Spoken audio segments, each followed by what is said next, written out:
Friends, welcome to my channel. ನಿನ್ನ ಜೊತೆ ನನ್ನ ಕತೆ ಧಾರಾವಾಹಿಯಲ್ಲಿ ಇಂದಿನ ಸಂಚಿಕೆಯಲ್ಲಿ ಏನೆಲ್ಲ ಆಗುತ್ತೆ ಅಂತ ಹೇಳಿ ನೋಡ್ಕೊಂಡು ಬರೋಣ. ಅದಕ್ಕೂ ಮುಂಚೆ ಯಾರೆಲ್ಲ ನಮ್ಮ ಚಾನಲ್ಗೆ ಸಬ್ಸ್ಕ್ರೈಬ್ ಮಾಡ್ತೀನಿ ನೋಡ್ತಾ ಇದ್ದೀರಾ, ದಯವಿಟ್ಟು ಸಬ್ಸ್ಕ್ರೈಬ್ ಮಾಡಿಕೊಂಡು ವಿಡಿಯೋ ಇಷ್ಟ ಆಯಿತು ಅಂದರೆ ಪ್ಲೀಸ್ ಒಂದು ಲೈಕ್ ಮಾಡಿ. ಸಂಚಿಕೆ ಶುರುವಿನಲ್ಲಿ ಇವತ್ತು ಭೂಮಿಗೆ ಪ್ರಪೋಸ್ ಮಾಡಲೇಬೇಕು ಅಂತ ಹೇಳಿಬಿಟ್ಟು ಅಜಿತ್ ತನ್ನ ಮನಸ್ಸಲ್ಲಿ ಇರುವಂತಹ ಪ್ರೀತಿನ ಭೂಮಿ ಹತ್ರ ಹೇಳ್ಕೊಳ್ಳೋದಿಕ್ಕೆ ಅಂತ ಹೇಳಿ ಒಂದು ಜಾಗದಲ್ಲಿ ಅವಳಿಗೋಸ್ಕರ ಡಿನ್ನರ್ ಪ್ರಿಪೇರ್ ಮಾಡಿರ್ತಾನೆ. ಹಾಗೆ ಪಿಕ್ಚರ್ನ ತೋರಿಸೋದಕ್ಕೆ ಅಲ್ಲಿಗೆ ಥಿಯೇಟರ್ಸ್ ಕೂಡ ತರಿಸಿರ್ತಾನೆ. ಇದೇ ರೀತಿ ಸೋಫಾ ಎಲ್ಲನೂ ಕೂಡ ರೆಡಿ ಮಾಡಿರ್ತಾನೆ. ಇನ್ನು ದೇವಯಾನಿ ಅಪೇಕ್ಷಾ ಹತ್ರ ಬಂದ್ಬಿಟ್ಟು, ನೋಡು ಅಪೇಕ್ಷಾ, ನನಗೆ ಭೂಮಿನ ಕಂಡ್ರೆ ಸ್ವಲ್ಪನೂ ಕೂಡ ಇಷ್ಟ ಇಲ್ಲ. ನನ್ನ ಮಗಳು ಯಾವತ್ತು ನನ್ನ ಮನೆ ಬಿಟ್ಟು ಹೊರಟೋದ್ಲೋ ಅವತ್ತಿಂದ ಆ ಭೂಮಿ ಮೇಲೆ ನನಗೂ ಕೂಡ ತುಂಬಾ ಕೋಪ ಇದೆ. ಆದರೆ ಮನೆಯವ್ರ ಮುಂದೆ ತೋರಿಸ್ಕೊಳ್ಳೋದಕ್ಕೆ ಆಗ್ತಾ ಇಲ್ಲ ಅಲ್ವಾ, ಅದಕ್ಕೆ ಎಲ್ಲರ ಮುಂದೆ ಅವಳ ಮೇಲೆ ಪ್ರೀತಿ ಇದೆ ಅನ್ನೋ ರೀತಿ ನಟಿಸ್ತಾ ಇದ್ದೀನಿ. ಇವತ್ತು ನಿನ್ನಿಂದ ನನಗೊಂದು ಕೆಲಸ ಆಗಬೇಕು. ನನಗೆ ನಿಮ್ಮ ಬಗ್ಗೆ ಚಿಂತೆ ಆಗಿದೆ ಅಪೇಕ್ಷಾ. ಯಾವಾಗಲೂ ಕೂಡ ಈ ಭೂಮಿನ ತಲೆ ಮೇಲೆ ಹೊತ್ಕೊಂಡು ಮೆರೆಸಿ ನಾಳೆ ದಿನ ನಿನಗೆ ಮತ್ತು ನಚಿಕೇತ್ಗೆ ಎಲ್ಲಿ ಈ ಮನೆಯವರು ಮೋಸ ಮಾಡಿಬಿಡ್ತಾರೋ ಅಂತ ಹೇಳಿ ನನಗೆ ತುಂಬಾ ಕಾಡ್ತಾ ಇದೆ ಅಂತ ಹೇಳಿಬಿಟ್ಟು ಈ ಕಡೆ ದೇವಯಾನಿ ಇಲ್ಲದೇ ಇರೋದನ್ನೆಲ್ಲ ಅಪ್ಪು ತಲೆಗೆ ತುಂಬ್ತಾ ಇರ್ತಾಳೆ. ಅಪ್ಪನೂ ಕೂಡ ಇದನ್ನೆಲ್ಲ ಕೇಳಿಸ್ಕೊಂಡು, ಏನತ್ತೆ ಹೀಗೆ ಹೇಳ್ತಾ ಇದ್ದೀರಾ, ನೀವು ಇಷ್ಟು ದಿನ ಅವಳಿಗೆ ಎದುರಿಗೆ ಅಮ್ಮ ಹಿಂದೆಯಿಂದ ಗುಮ್ಮಂತರ ಕಾಡಬೇಕು ಅಂತ ಹೇಳಿ ಪ್ಲ್ಯಾನ್ ಮಾಡ್ಕೊಂಡಿದ್ದೀರಾ ಅತ್ತೆ ಅಂತ ಹೇಳಿಬಿಟ್ಟು ಈ ಅಪ್ಪು ಕೇಳ್ತಾ ಇರ್ತಾಳೆ. ಹೌದು, ನಿನ್ನ ಪ್ಲ್ಯಾನ್ ಸರಿಯಾಗೇ ಇದೆ. ನಾನು ಇದೇ ರೀತಿ ಮಾಡಬೇಕು ಅಂತ ಅಂದ್ಕೊಂಡಿದ್ದೀನಿ. ಅವಳನ್ನು ನಾನು ಹಿಂದೆಯಿಂದ ಕಾಡ್ತಾ ಇರ್ತೀನಿ. ಅವಳು ಯಾವುದೇ ಕಾರಣಕ್ಕೂ ನಿನ್ನ ಒಂದು ಸ್ವತ್ತನ್ನು ಅವಳು ಕಿತ್ಕೊಳ್ಳೋದಕ್ಕೆ ನನಗೆ ಬಿಡೋದಿಲ್ಲ. ನನಗೆ ಇಷ್ಟನೂ ಕೂಡ ಇಲ್ಲ ಅಪ್ಪು ಅಂತ ಹೇಳಿ ಈ ದೇವಯಾನಿ ಕಣ್ಣೀರು ಹಾಕ್ಕೊಂಡು ನಾಟಕ ಮಾಡ್ತಾ ಇರ್ತಾಳೆ. ಆದರೆ ಈ ಅಪೇಕ್ಷಾ ಇದನ್ನೆಲ್ಲನೂ ಕೂಡ ನಿಜ ಅಂತ ಹೇಳಿ ನಂಬ್ಕೊಂಡ್ಬಿಡ್ತಾಳೆ. ಹಾಗೆ ಎಷ್ಟು ದೇವಯಾನಿನ ನಂಬಿರ್ತಾಳೆ ಅಪ್ಪು ಅಂತಂದರೆ, ಅವಳು ಏನೇ ಹೇಳಿದರೂ ಸಹ ಕಣ್ಮುಚ್ಕೊಂಡು ಮಾಡಬೇಕು ಅನ್ನೋವಷ್ಟು ಮಟ್ಟಿಗೆ ಅವಳಿವಾಗ ನಂಬಿರ್ತಾಳೆ. ಇನ್ನೊಂದು ಕಡೆ ನಾನಿವಾಗ ಅಜಿತ್ ಮತ್ತು ಭೂಮಿ ಇಬ್ಬರು ಕೂಡ ಹೋಗಿರೋ ಲೊಕೇಶನ್ನ ಕಲೆಕ್ಟ್ ಮಾಡ್ಕೊಂಡಿದ್ದೀನಿ. ಅದನ್ನು ನಿನಗೆ ಕಳಿಸ್ತೀನಿ. ನೀ ಇವಾಗಲೇ ಅವಳನ್ನ ಫಾಲೋ ಮಾಡು. ಅಲ್ಲಿ ಏನು ನಡೀತಾ ಇದೆ, ಅವರಿಬ್ಬರು ನಿಜವಾದ ಗಂಡ ಹೆಂಡ್ತಿನ ಅಲ್ವಾ, ಅದೇನು ಅನ್ನೋದನ್ನು ನಾವು ಕಂಡುಹಿಡಿಲೇಬೇಕು, ಅದು ಸಾಕ್ಷಿ ಸಮೇತ ಅಂತ ಹೇಳ್ತಾರೆ. ಓಕೆ ಅತ್ತೆ, ನಾನು ಈ ಕೆಲಸನ ಮಾಡೇ ಮಾಡ್ತೀನಿ. ನೋಡ್ತಾ ಇರಿ, ಅವಳನ್ನ ಈ ಮನೆಯಿಂದ ಆಚೆ ಹಾಕೋದಕ್ಕೆ ಇದು ಒಳ್ಳೆ ಚಾನ್ಸ್ ಅಂತ ಹೇಳಿ ಅಪ್ಪನೂ ಕೂಡ ಆ ಒಂದು ಲೊಕೇಶನ್ನ ಫಾಲೋ ಮಾಡಿಕೊಂಡು ಅಲ್ಲಿಂದ ಹೊರಡ್ತಾಳೆ. ಇನ್ನೊಂದು ಕಡೆ ಅಜಿತ್ ಮತ್ತು ಭೂಮಿ ಇಬ್ಬರು ಕೂಡ ತುಂಬಾ ರೊಮ್ಯಾಂಟಿಕ್ ಮೂಡಲ್ಲಿ ಇರ್ತಾರೆ ಅಂತಲೇ ಹೇಳ್ಬೋದು. ಭೂಮಿಗೆ ಇದೆಲ್ಲ ಒಂಥರ ವಸ್ತು ಅಂತ ಅನ್ನಿಸ್ತಾ ಇರುತ್ತೆ. ಅವಳಿಗೆ ಪಾನಿಪುರಿ ತಿನ್ನಬೇಕು ಅನ್ನೋ ಆಸೆ ಇರುತ್ತೆ.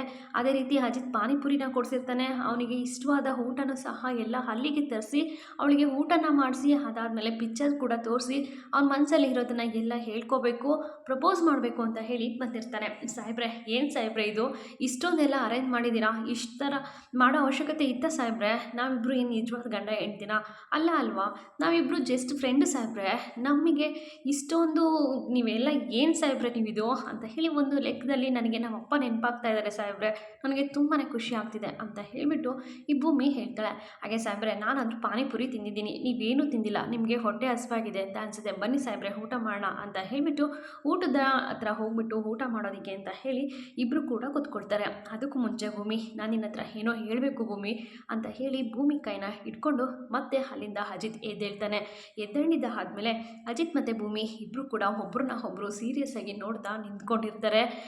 ಅಜಿತ್ ಕೈಯಲ್ಲಿ ಒಂದು ರೋಸ್ ಬೊಕ್ಕೆನೇ ಇರುತ್ತೆ ಅಂತ ಹೇಳ್ಬೋದು.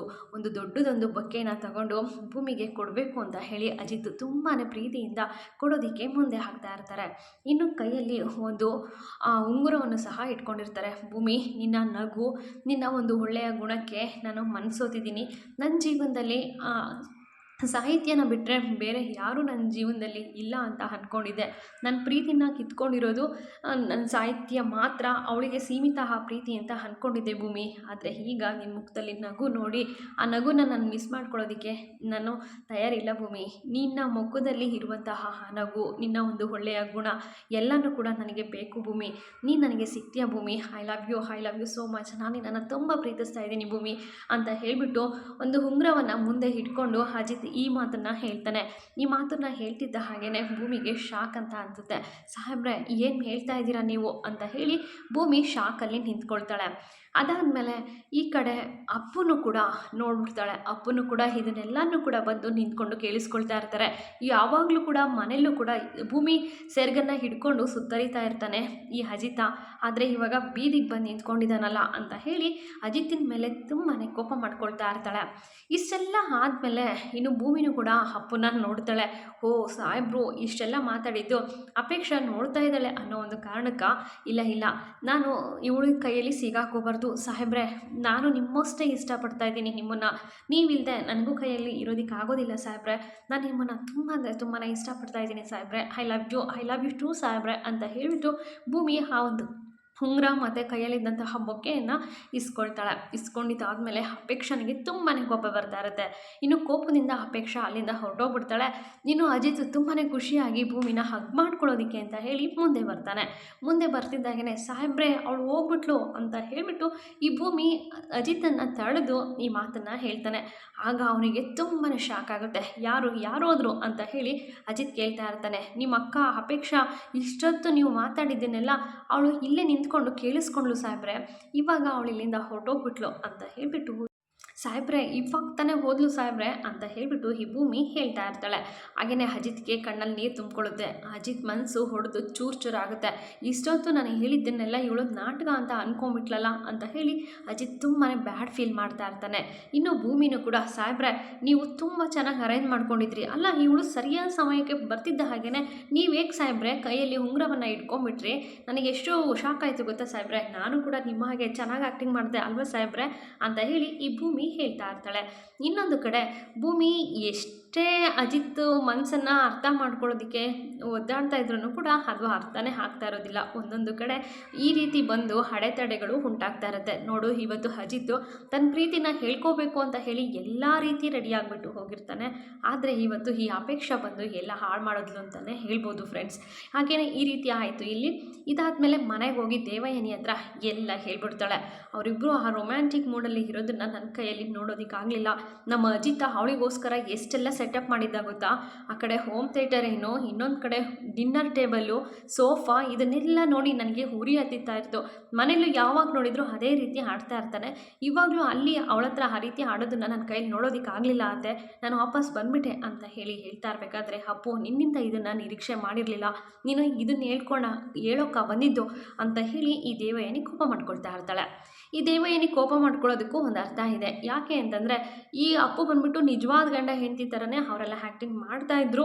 ಅದನ್ನು ನೋಡಿ ನನಗೆ ಸಹಿಸ್ಕೊಳ್ಳೋದಕ್ಕೆ ಆಗಲಿಲ್ಲ ಅಂತ ಹೇಳ್ತಾ ಇರಬೇಕಾದ್ರೆ ಇನ್ನು ಈ ದೇವಯಾನಿಗೆ ಕೋಪ ಬರ್ತಾ ಇರುತ್ತೆ.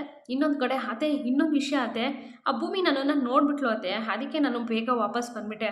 ಹಾಗೆ ಅಜಿತ್ ಏನೋ ತುಂಬಾ ಸೀರಿಯಸ್ ಆಗಿ ಅವಳಿಗೆ ಪ್ರಪೋಸ್ ಮಾಡೋ ರೀತಿ ಮಂಡಿ ಊರಿ ಪ್ರಪೋಸ್ ಮಾಡ್ತಾ ಇದ್ದ. ಆದರೆ ಭೂಮಿಗೆ ಇದೆಲ್ಲ ವಸ್ತು ಅಂತ ಅನ್ನಿಸ್ತಾ ಇತ್ತು. ಭೂಮಿ ಶಾಕಲ್ಲೇ ಇದ್ಲು. ಭೂಮಿ ಯಾಕೆ ಶಾಕಲ್ಲಿದ್ಲು ಅಂತ ಗೊತ್ತಾಗಲಿಲ್ಲ. ಭೂಮಿ ನನ್ನನ್ನು ನೋಡ್ತಿದ್ದಾಗೇ ಅವಳು ಬಾಡಿ ಲ್ಯಾಂಗ್ವೇಜ್ ಚೇಂಜ್ ಆಗಿಬಿಡ್ತು. ಆಗ ಅವಳು ಆ ಒಂದು ಹೂವಿನ ಬೊಕ್ಕೆಯನ್ನು ಕೈಯಲ್ಲಿ ಎತ್ಕೊಂಡು ಲವ್ ಯು ಅಂತ ಹೇಳೋದಕ್ಕೆ ಶುರು ಮಾಡಿದ್ಲು ಅಂತ ಹೇಳ್ತಾ ಇರ್ತಾರೆ. ಇಲ್ಲ ಇವರಿಬ್ಬರು ಸಂಬಂಧ ಏನು ಅಂತ ಗೊತ್ತಾಗ್ತಾ ಇಲ್ಲ, ನನಗೆ ತಲೆ ಕೆಟ್ಟು ಹೋಗ್ತಾ ಇದೆ ಅಂತ ಈ ದೇವಯಾನಿ ತಲೆ ಕೆಡಿಸ್ಕೊಳ್ತಾ ಇರ್ತಾರೆ. ಊಟ ಮಾತ್ರ ಸೂಪರಾಗಿತ್ತು ಸಾಹೇಬ್ರೆ ಅಂತ ಊಟನ ಎಂಜಾಯ್ ಮಾಡಿಕೊಂಡು ತಿಂದು ಅಜಿತ್ನ ಹೊಗಳೋದಕ್ಕೆ ಶುರು ಮಾಡ್ತಾಳೆ ಈ ಭೂಮಿ. ಇದಾದಮೇಲೆ ಈ ಕಡೆ ಇವಾಗ ಪಿಕ್ಚರ್ ನೋಡೋಣ ಅಂತ ಹೇಳಿಬಿಟ್ಟು ಸೋಫಾ ಮೇಲೆ ಹೋಗಿದ್ಕೊಂಡು ಟಿ ವಿನ ಆನ್ ಮಾಡ್ತಾರೆ. ಯಾವ ಪಿಕ್ಚರು ಅಂತ ಕೇಳ್ತೀರಾ? ಸೇವಂತಿ ಫಿಲಮು. ಅದು ಕೂಡ ಇವರಿಬ್ಬರ ಸ್ಟೋರಿಗೆ ರಿಲೇಟಿವ್ ಆಗೇ ಇರುತ್ತೆ. ವಾವ್ ಸಾಹೇಬ್ರೆ ತುಂಬ ಒಳ್ಳೆ ಪಿಕ್ಚರ್ನ ಹಾಕ್ತಾ ಇದ್ದೀರಾ, ಈ ಪಿಕ್ಚರು ನನಗೆ ತುಂಬ ಅಂದರೆ ತುಂಬಾ ಇಷ್ಟ ಸಾಹೇಬ್ರೆ, ಇದೊಂಥರ ನಮ್ಮಿಬ್ಬರು ಸ್ಟೋರಿ ಥರನೇ ಇಲ್ವಾ ಸಾಹೇಬ್ರೆ ಅಂತ ಹೇಳ್ತಾ ಇರ್ತಾರೆ. ಅಜಿತ್ತು ಇವಳು ಒಂದೊಂದು ಸೀನ್ಗೂ ಕೂಡ ವಿಷಲ್ ಹಾಕ್ಕೊಂಡು ಕೇಕೆ ಹೊಡ್ಕೊಂಡು ಫಿಲಮ್ನ ಎಂಜಾಯ್ ಮಾಡ್ತಾ ಇರ್ತಾಳೆ. ಅಜಿತ್ತು ಕೂಡ ಇದನ್ನು ನೋಡಿ ಖುಷಿ ಪಡ್ತಾ ಇರ್ತಾನೆ. ಸಾಹೇಬ್ರೆ ನೀವಿವತ್ತು ನನಗೆ ಇದನ್ನ ಸರ್ಪ್ರೈಸಾಗಿ ಕೊಟ್ರಲ್ಲ, ಇದನ್ನು ನಾನು ಸಾಯೋವರೆಗೂ ಮರೆಯೋದಿಲ್ಲ ಸಾಹೇಬ್ರೆ, ನಿಮ್ಮನ್ನು ನೋಡಿ ನನಗೆ ತುಂಬಾ ಖುಷಿ ಆಗ್ತಾ ಇದೆ ಸಾಹೇಬ್ರೆ, ನೀವು ಒಂದೊಂದು ಸಲ ಈ ರೀತಿ ಮಾಡೋದನ್ನು ನೋಡಿ ನನಗೆ ಪ್ರೀತಿ ಆಗುತ್ತೇನೋ ಅಂತ ಭಯ ಆಗುತ್ತೆ ಸಾಹೇಬ್ರೆ, ನಿಮಗೂ ಹಾಗೆ ಅನಿಸುತ್ತಾ ಸಾಹೇಬ್ರೆ ಅಂತ ಈ ಭೂಮಿ ಕೇಳ್ತಾಳೆ. ಆಗ ಅಜಿತ್ ಇದೇ ಒಳ್ಳೆ ಸಮಯ ನನ್ನ ಪ್ರೀತಿನ ಹೇಳ್ಕೊಳ್ಳೋದಕ್ಕೆ ಅಂತ ಅದು ನನಗೆ ಅಂತ ಹೇಳೋದಕ್ಕೆ ಅಂತ ಬರ್ತಾನೆ. ಅಷ್ಟರಲ್ಲೇ ನಿಮಗೆ ಸಾಧ್ಯನೇ ಇಲ್ಲ ನನ್ನ ಮೇಲೆ ಪ್ರೀತಿ ಆಗೋದಕ್ಕೆ, ನಿಮಗೆ ಹೇಗೆ ಸಾಧ್ಯ ಅಲ್ವೇ ಸಾಹೇಬ್ರೆ, ನಾನು ನೋಡಿದ್ರೆ ಪಟಪಟ ಅಂತ ಮಾತಾಡ್ತೀನಿ, ನೀವು ನೋಡಿದ್ರೆ ಸೈಲೆಂಟಾಗಿ ಸ್ಟ್ರಿಕ್ಟ್ ಆಫೀಸರು, ನಮ್ಮಿಬ್ಬರಿಗೂ ಹೇಗೆ ಸಾಹೇಬ್ರೆ ಜೋಡಿ ಆಗುತ್ತೆ, ನಾವು ನೀನು ಇಬ್ಬರು ಯಾವತ್ತಿಗೂ ಕೂಡ ಗಂಡ ಹೆಂಡತಿಯಾಗಿ ಇರೋದಕ್ಕಾಗೋದಿಲ್ಲ ಅಲ್ವಾ ಸಾಹೇಬ್ರೆ ಅಂತ ಈ ಭೂಮಿ ಹೇಳ್ತಾಳೆ. ಇಲ್ಲ ಭೂಮಿ, ನಾನು ನಿನ್ನನ್ನು ಹೆಂಡತಿ ಅಂತ ಒಪ್ಕೊಂಡಿದ್ದೀನಿ, ನೀನು ಕೂಡ ನನ್ನನ್ನು ಹೆಂಡತಿ ಅಂತ ಒಪ್ಕೊಳ್ತೀಯ ಅಂತ ನನಗೆ ಗೊತ್ತು ಭೂಮಿ ಅಂತ ಅಜಿತ್ ಮನಸ್ಸಲ್ಲೇ ಅಂದ್ಕೊಳ್ತಾನೆ. ಇನ್ನೊಂದು ಕಡೆ ಅಜಿತ್ತು ಒಂದು ರೆಡ್ ರೋಸ್ ಬೊಕ್ಕೆ ಹಾಗೆ ಇನ್ನೊಂದು ಉಂಗುರವನ್ನು ಕೊಟ್ಟಿರ್ತಾರೆ. ಭೂಮಿನೂ ಕೂಡ ಇದು ಸಾಹೇಬ್ರೆ ನನ್ನ ಹತ್ರ ಇರಬೇಕಾಗಿರೋದಲ್ಲ ಸಾಹೇಬ್ರೆ, ಇದು ನಿಮ್ಮ ಹತ್ರನೇ ಇರಬೇಕು, ನೀವು ಈಗಾಗಲೇ ನನ್ನ ಹತ್ರ ಒಂದು ಉಂಗುರ ಕೊಟ್ಟಿರೋದು ನನ್ನ ಹತ್ರ ಇದೆ, ನಮ್ಮಿಬ್ಬರ 1 ವರ್ಷದ ಕಾಂಟ್ರಾಕ್ಟ್ ಮದುವೆ ಮದುವೆ ಯಾವಾಗ ಮುಗಿಯುತ್ತೋ ಆಗ ನಾನು ಆ ಉಂಗುರವನ್ನು ನಿಮಗೆ ಕೊಟ್ಟು ವಾಪಸ್ ಹೋಗ್ಬಿಡ್ತೀನಿ ಸಾಹೇಬ್ರೆ ಅಂತ ಹೇಳಿಬಿಟ್ಟು ಈ ಭೂಮಿ ಹೇಳ್ತಾಳೆ. ಈ ಮಾತನ್ನು ಕೇಳಿಸ್ಕೊಂಡಂತಹ ಅಜಿತ್ ಮನಸ್ಸಲ್ಲಿ ತುಂಬಾ ನೋವು ಕಾಣಿಸ್ತಾ ಇರುತ್ತೆ. ಅವನ ಕಣ್ಣಲ್ಲಿ ನೀರು ತುಂಬಿಕೊಂಡಿರುತ್ತೆ. ಅವನು ಎಷ್ಟು ಬ್ಯಾಡ್ ಫೀಲ್ ಮಾಡ್ತಾ ಇರ್ತಾನೆ ಅಂದರೆ, ಅಜಿತ್ ಇಂಥ ಒಂದು ಕ್ಷಣ ಅನುಭವಿಸ್ತಾನೆ, ನಾವು ಅವನ್ನ ಈ ಒಂದು ಥರದಲ್ಲಿ ನೋಡಬೇಕು ಅಂತ ಹೇಳಿ ಅಂದ್ಕೊಂಡೇ ಇರಲಿಲ್ಲ. ಇವತ್ತು ಇದೆಲ್ಲ ಆಗ್ತಾ ಇದೆ. ಇದನ್ನೆಲ್ಲ ನೋಡಿ ನಮಗೂ ಕೂಡ ಬೇಜಾರಾಗ್ತಾ ಇದೆ. ಭೂಮಿ ಮತ್ತು ಅಜಿತ್ ಇಬ್ಬರು ಕೂಡ ಹೊಂದಾಗ್ತಾರೆ, ಅವನ ಮನಸ್ಸಲ್ಲಿರೋ ಪ್ರೀತಿನ ಹೇಳ್ಕೊಳ್ತಾನೆ ಅಂತ ಹೇಳಿ ತುಂಬಾ ನಿರೀಕ್ಷೆ ಇಟ್ಕೊಂಡಿದ್ವಿ. ಆದರೆ ಇದು ಈ ರೀತಿ ಉಲ್ಟಾ ಆಗಿದೆ. ನಾಳೆ ದಿನ ಏನಾಗ್ಬೋದು ಅನ್ನೋದನ್ನು ಮುಂದೆ ಬರುವಂತಹ ಸಂಚಿಕೆಯಲ್ಲಿ ತಪ್ಪದೆ ವೀಕ್ಷಿಸೋಣ ಸ್ನೇಹಿತರೆ. ಅಲ್ಲಿವರೆಗೂ take care and bye. Thank you for watching.